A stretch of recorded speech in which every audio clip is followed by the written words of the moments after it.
अथ इदानीं तथा भूतस्य परमपुरुषस्य पुरुषविशेषस्य ईश्वरस्य प्रकृत्याख्येन प्रधानेन सह संबंधः प्रदर्श्यते।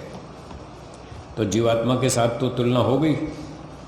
अब कहते हैं जो ईश्वर का स्वरूप पीछे बताया पिछले 3 सूत्रों में, ऐसे परम पुरुष परमात्मा पुरुष विशेष ईश्वर का प्रकृति नामक प्रधान से जो संबंध है वो दिखाया जाता है। परमात्मा का प्रकृति से क्या संबंध है वो दिखा रहे।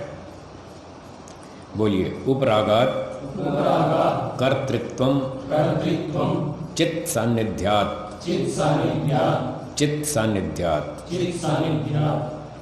भाष्यम। उपरागात प्रकृतेर उपाश्रयात तस्याह तदधीने वर्तमानत्वात् पुरुष विशेषस्य ईश्वरस्य कर्तृत्वम सृष्टि कर्तृत्वम भवति।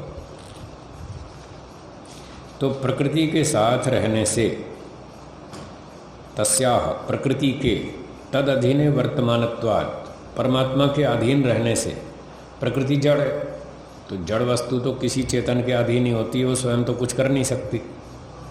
जड़ वस्तु स्वयं कुछ नहीं कर सकती। पुरुष के अधीन होने से पुरुष विशेष परमात्मा के अधीन होने से पुरुष विशेषस्य सृष्टि कर्तृत्व भवति, उसका सृष्टि कर्तृत्व होता है।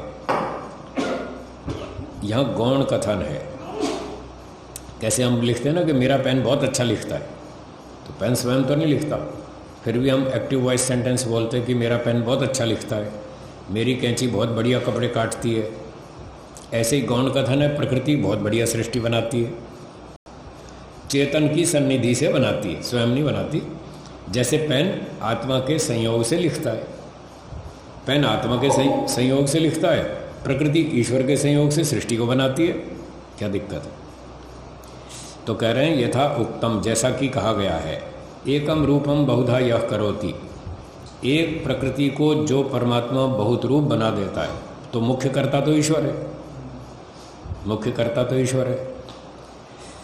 तथा च उसी प्रकार से चित्त सान्निध्यात् चितः चेतनस्य पुरुष विशेषस्य ईश्वरस्य सन्निधान संबंधात् संसर्गात् समावेश संबंधात् भवति कर्तृत्वम प्रधानस्य।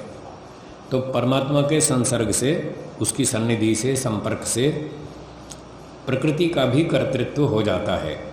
गौण कथन में प्रकृत्याख्यस्य अव्यक्तस्य इति उत्तर सूत्रेण अग्रिम अध्यायस्थेन सह अभिसंबध्यते। ये प्रधानस्य अगले सूत्र से यहाँ खींच लिया। अगले अध्याय का जो पहला सूत्र है प्रधानस्य, वहाँ से उसकी यहाँ अनुवृत्ति ले ली, मतलब उत्कर्षण कर लिया, खींच लिया यहाँ पर। तो प्रकृति का कर्तृत्व है परमात्मा की सन्निधि से।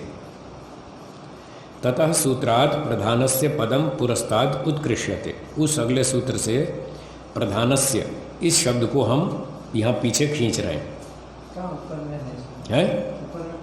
दूसरा अध्याय का पहला सूत्र देखो।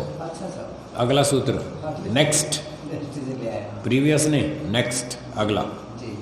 तो अगले सूत्र में प्रधानस्य शब्द है, तो वहाँ से ऊपर खींच लिया, मतलब यहाँ खींच लिया, ऊपर खींच लिया, मतलब एक सूत्र पीछे खींच लिया, वो आगे है। तो यहाँ कह रहे हैं प्रकृतेः कर्तृत्वम अपि श्रुतौ वर्ण्यते, प्रकृति का कर्तृत्व भी श्रुति में बताया। ऐसे गौण कथन में अजाम एकाम लोहित शुक्ल कृष्णाम बहुविः प्रजाः सृजमानाम स्वरूपाः, जो अजा है, प्रकृति जन्म नहीं लेती, अनादि है। एकाम एक है, संख्या में प्रकृति एक है। लोहित शुक्ल कृष्णाम, लाल काले सफ़ेद रंग वाली है, सत्वरजतम। बहुविः प्रजा सृजमाना, अपने जैसी बहुत सी प्रजा को बनाती है। देखो बनाती है लिखा है, पर ये गौण कथन श्वेताश्वतरोचन का है। तो कैसे बनाती है? चित्त सान्निध्यात्, चेतन परमात्मा की सन्निधि से बनाती है। जैसे चेतन जीवात्मा की सन्निधि से पेन लिखता है, चेतन आत्मा की सन्निधि से चाकू सब्जी काटता है, तो चेतन परमात्मा की सन्निधि से प्रकृति जगत को बनाती है। द्विरुक्ति अध्याय समाप्ति सूचिका। चित्त सान्निध्यात शब्द सूत्र में 2 बार कहा। दूसरी बार इसलिए कहा कि ये सूचना है अध्याय समाप्त हो गया, जाओ छुट्टी, पाठ पूरा हो गया। सूत्रार्थ लिखिए।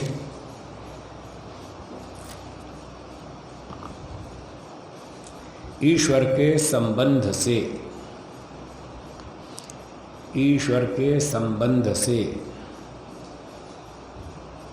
प्रकृति जगत को बनाती है।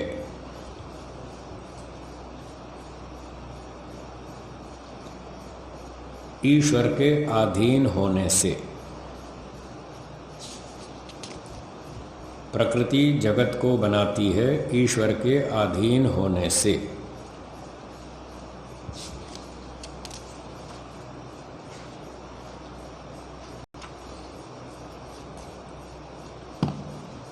ठीक है जी, बहुत बहुत धन्यवाद। हाँ ठीक है जी।